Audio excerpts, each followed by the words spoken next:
Brilliance Audio presents Lost in Your Arms by Christina Dodd, performed by Karen Cass.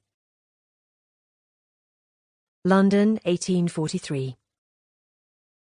A black wrought-iron gate with the initial T worked into the metal in ornate curlicues guarded the entrance to Hell. Hell's coach was well sprung, with padded velvet seats and matching curtains, which Mr. Kinman had insisted remained closed throughout most of the journey. Only now, as they waited for the gatehouse keeper to approach, did Mr. Kinman allow Enid a glimpse outside. Hell much resembled Suffolk. Summer flowers blazed on the undulating hills, and a rural sense of isolation clung to the road before them. Suffolk, and Hell, had a reputation for remoteness, for the fens to the north and Epping Forest to the south made rails difficult to build and roads scarce.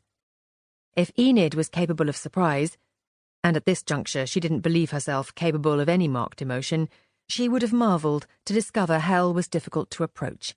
After all, she had always heard all roads led there.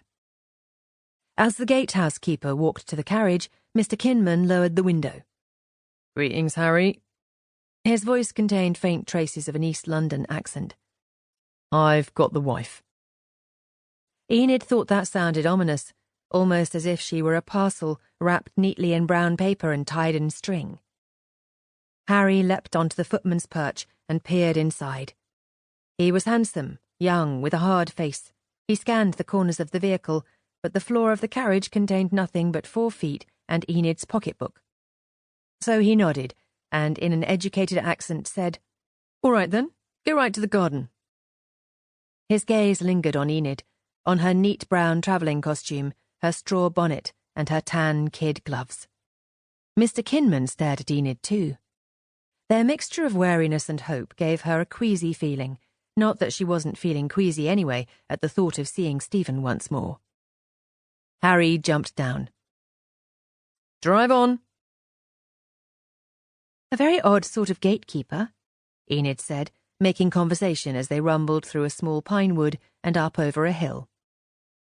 "Harry's a good man. You can trust him."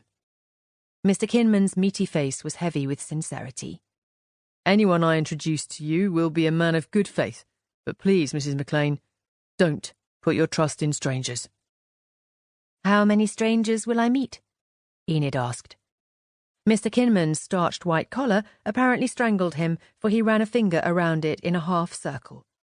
"None, ma'am. You should meet none at all."